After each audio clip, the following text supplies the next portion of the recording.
আসসালামু আলাইকুম ওয়া রাহমাতুল্লাহ। সবচেয়ে দামি আমল হলো গুনাহ থেকে বেঁচে থাকা। প্রিয় দর্শক, তাই আজকে আমরা গুনাহ থেকে বেঁচে থাকার ৭০টি উপায় সম্পর্কে জানব ইনশাআল্লাহ। আব্দুল্লাহ ইবনে আব্বাস রাদিয়াল্লাহু তাআলা আনহু বলতেন, গুনাহ থেকে নিরাপদ থাকার মতো সমকক্ষ আমল আমি আর কোনোটিকে মনে করি না। হাসান বসরি রহমাতুল্লাহি বলতেন, আল্লাহর নিষিদ্ধ বিষয়গুলো থেকে বেঁচে থাকার চাইতে উত্তম কোনো ইবাদত আর কোনো ইবাদতকারী করতে পারেনি। তাই গুনাহ থেকে বেঁচে থাকার ৭০টি কার্যকরী উপায় নিচে উল্লেখ করা হলো। নম্বর ১, হিম্মত করুন। গুনাহের পথ থেকে বেঁচে থাকার জন্য আপনাকে হিম্মত করতে হবে। আল্লাহর উপর ভরসা করে এই আত্মবিশ্বাস রাখতে হবে যে ইনশাআল্লাহ আমি পারবো। আমার রবের সন্তুষ্টির জন্য দুনিয়ার এই চাকচিক্য থেকে নিজেকে রক্ষা করতে পারবো। এইভাবে প্রত্যয়ী হবেন, তাহলে বেঁচে থাকাটা সহজ হবে ইনশাআল্লাহ। ২, নিয়ত করুন। নিয়ত করুন যে গুনাহের সুযোগ পেলেও গুনাহ করবেন না। ৩, কোনো গুনাহকে ছোট দেখবেন না, সব সময় গুনাহকে বড় পাপ মনে করবেন। ৪, দোয়া করুন। গুনাহ থেকে মুক্ত থাকার জন্য দোয়া করুন। ৫, মাঝে মাঝে নির্জনে চোখের পানি দিবেন। যে ব্যক্তি আল্লাহর ভয়ে কাঁদে সে জাহান্নামে প্রবেশ করবে না। ৬, মুজাহাদা বা চেষ্টা চালান। একদিনে কিংবা এক রাতে আপনি গুনাহ ছেড়ে দিয়ে পবিত্র হয়ে উঠবেন এই ধারণা ভুল, বরং এর জন্য কষ্ট করতে হবে, প্রতিনিয়ত চেষ্টা চালাতে হবে। ৭, ভাবুন আমার উপর পাহারাদার আছে। ৮, আল্লাহ তাআলাকে লজ্জা করতে হবে। ৯, ভাবুন আল্লাহর সরাসরি প্রশ্নে উত্তর কি দিবেন।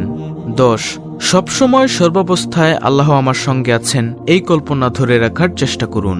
১১, নিজেকে নিজে বলুন আল্লাহকে ভয় করো। গুনাহের পরিণতি নিয়ে ভাবুন, গুনাহ ত্যাগ করার উপকারিতা নিয়ে ভাবুন। হৃদয়ে ঈমানের বীজ যত্ন করে রাখুন। ১৫, গুনাহের উপকরণ ও উদ্দীপক বিষয়গুলো থেকে দূরে থাকুন। ১৬, দুষ্ট বন্ধু ও সাথীর ব্যাপারে সতর্ক থাকুন। ১৭, ভাবুন আমি শয়তানের সঙ্গী হয়ে যাচ্ছি না তো। ১৮, মাসে অন্তত ৩ দিন রোজা রাখুন। ১৯, বিবাহের ব্যাপারে সিরিয়াসলি চিন্তা ও চেষ্টা করুন। কাজের শুরুতে বিসমিল্লাহ বলার অভ্যাস করুন। ২১, মনের মধ্যে গুনাহের চিন্তা জাগ্রত হওয়ার সঙ্গে সঙ্গে অর্থের প্রতি খেয়াল করে কয়েকবার পড়ুন, আউযু বিল্লাহি মিনাশ শাইতানির রাজিম। হে আল্লাহ, আপনার কাছে বিতাড়িত শয়তান থেকে আশ্রয় প্রার্থনা করছি। একটু আওয়াজ করে পড়ুন, কমপক্ষে নিজে শুনতে পান এতটুকু আওয়াজ করে পড়ুন। দেখবেন এতে শয়তানের কুমন্ত্রণা কেটে যাবে ইনশাআল্লাহ। ২২, হঠাৎ মৃত্যুর বিষয়টি স্মরণে রাখুন। ২৩, স্মরণ করুন যখন আপনার মরদেহ গোসল দেওয়া হবে।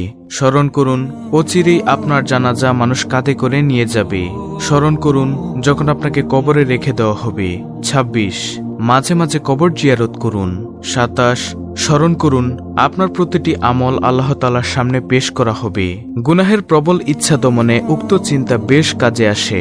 ২৮, স্মরণ করুন আপনার অঙ্গ প্রত্যঙ্গগুলো আপনার বিরুদ্ধে সাক্ষী দিবে। ২৯, স্মরণ করুন আপনার আমলগুলো লিপিবদ্ধ করা হচ্ছে। পুলসিরাত পাড়ি দেওয়ার কথা স্মরণ করুন। স্মরণ করুন যখন মিজান স্থাপন করা হবে। ৩২, হাদিসের সাওবান মনে রাখবেন গোপন গুনাহ আমার আমল নষ্ট করে দিচ্ছে না তো। ৩৩, ভাবুন গুনাহের কারণে নবীজির হাউজে কাউসার থেকে বঞ্চিত হতে হবে। মাঝে মাঝে জ্বলন্ত আগুনের সামনে দাঁড়িয়ে ভাবুন। ৩৫, দুনিয়ার তুচ্ছতা সম্পর্কে জানুন। আল্লাহ তাআলা বলেন, পার্থিব জীবন প্রতারণার উপকরণ ছাড়া কিছুই নয়। সূরা হাদীদ আয়াত নম্বর ২০। ভাবুন আল্লাহ আমাকে দেখছেন। ৩৭, একাকী নিবৃত্তে থাকবেন না, গুনাহ ঢোকার দরজাগুলো বন্ধ করে দিন। অধিক হারে ইস্তেগফার করুন, অধিক হারে তওবা করুন। ঘুমানোর সময় ইসলামী আদবগুলো মেনে চলুন, বিশেষ করে অজু করে এবং আয়াতুল কুরসি পড়ে ঘুমাবেন। ৪২, বেশি করে আল্লাহর জিকির করুন, কেননা জিকির শয়তান থেকে আত্মরক্ষার শক্তিশালী দুর্গ। রাস্তাঘাটে চলাফেরা করার সময় জিকিরের গুরুত্ব দিন। ৪৪, সময়ের মূল্য দিন। মুফতি তাকি উসমানী বলেন, সময়কে গুনাহের মধ্য দিয়ে কাটানোর ব্যাপারে আল্লাহকে ভয় করো, কখনো অবসর সময় কাটাবেন না। যখনই নির্জনে থাকবে, অবসর থাকবে, তখনই নিজেকে কোনো কাজে ব্যস্ত করে নিবে। কাজটি দুনিয়ার বৈধ কাজ হলেও অসুবিধা নেই, তবুও আল্লাহর নাফরমানির ভিতর সময় নষ্ট করো না। ৪৫, আল ওয়ালা বারা ঠিক রাখুন, অর্থাৎ বন্ধুত্ব ও শত্রুতা উভয়টিই আল্লাহর জন্য। ৪৬, ইলম শিখুন।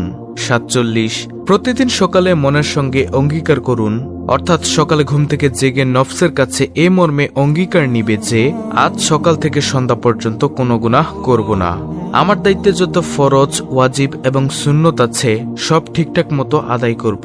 আমার উপর আল্লাহর যত হক আছে, বান্দার হক আছে, সব পুরোপুরি আদায় করব। হে নফস, মনে রেখো, ভুলক্রমে অঙ্গীকারের বিপরীতে কোনো কাজ করলে তোমাকে শাস্তি ভোগ করতে হবে।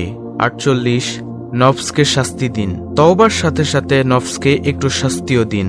যেমন নফসকে বলুন, তুমি প্রতিজ্ঞার খেলাফ করেছ, সুতরাং শাস্তি স্বরূপ তোমাকে 8 রাকাত নফল সালাত আদায় করতে হবে। 49, পুরো দিন নিজের আমলের মুরাকাবা করুন। শোয়ার আগে যাবতীয় কাজের হিসাব নিন, পরকালের মুরাকাবা করুন, অর্থাৎ প্রতিদিন চোখ বন্ধ করে এই কথার ধ্যান করুন যে এই দুনিয়ায় আমি চিরকাল থাকতে আসিনি। 52, অঙ্গ প্রত্যঙ্গের হিসাব নিন। মাঝে মাঝে চোখ বন্ধ করে নিজের অঙ্গ প্রত্যঙ্গের হিসাব নিন। 53, ভাবুন আল্লাহ আপনাকে সৃষ্টি করেছেন কেন? কেন আপনি এখনো জীবিত? পাপাচারের মাঝে ডুবে থাকার জন্য? 54, মনে রাখবেন আল্লাহ ছাড় দেন কিন্তু ছেড়ে দেন না। ইসলামের সৌন্দর্য, সৌহার্দ্য ও সম্প্রীতি সম্পর্কে জানুন, দৃষ্টি সংযত রাখুন, এই কল্পনা ধরে রাখুন। আল্লাহ তাআলা বলেন, নিশ্চয়ই আল্লাহ তোমাদেরকে নির্দেশ দিচ্ছেন আমানত তার হকদারকে দিয়ে দিতে। সূরা নিসা আয়াত নম্বর 58।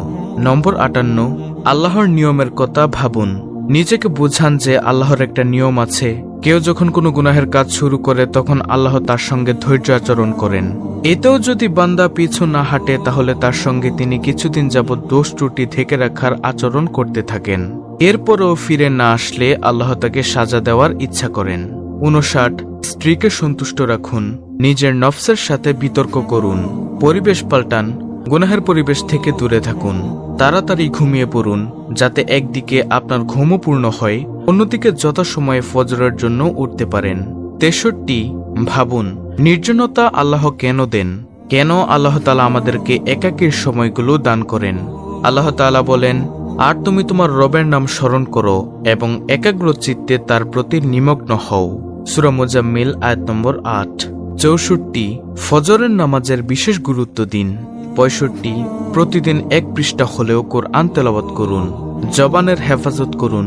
67, নিম্নের 5টি গুনাহ থেকে বাঁচুন। কোরআনুল কারীম অশুদ্ধ পড়ার গুনাহ থেকে বেঁচে থাকা, চোখের গুনাহ থেকে বেঁচে থাকা, মা বোনদের জন্য বেপরদার গুনাহ থেকে বেঁচে থাকা, অন্তরের গুনাহ থেকে বেঁচে থাকা, পুরুষদের টাকনুর নিচে কাপড় পরার গুনাহ থেকে বেঁচে থাকা, এক মুষ্টির কমে দাড়ি কাটা বা ছাটার গুনাহ থেকে বেঁচে থাকা। 68, আল্লাহওয়ালাদের সোহবত গ্রহণ করুন। 69, আল্লাহওয়ালাদের জীবনী পড়ুন। 70, নিম্নোক্ত দোয়াগুলো বেশি বেশি পড়ুন। আল্লাহুম্মা ইন্নী আউযু বিকা মিন মুনকারাতিল আখলাকি ওয়াল আমালি ওয়াল আহওয়া। অর্থ, হে আল্লাহ, আমি তোমার কাছে মন্দ চরিত্র ও আমল এবং মন্দ কামনা বাসনা থেকে পানাহ চাই। তিরমিজি। অত্যন্ত গুরুত্বপূর্ণ একটি ভিডিওটি ভালো লাগলে অবশ্যই চ্যানেলটিকে সাবস্ক্রাইব করে পাশে থাকা বেল আইকন অল বাজিয়ে দিবেন। ভিডিওটিতে একটি লাইক দিবেন এবং কমেন্টে আমিন লিখবেন এবং অন্য মুসলিম ভাই বোনদের কাছে ভিডিওটি শেয়ার করে দিবেন যেন তারাও গুনাহ থেকে বেঁচে থাকার উপায়গুলো জানতে পারে। আল্লাহ তাআলা আমাদের সবাইকে সকল প্রকার গুনাহ থেকে বেঁচে থাকার তৌফিক দান করুন। আমিন।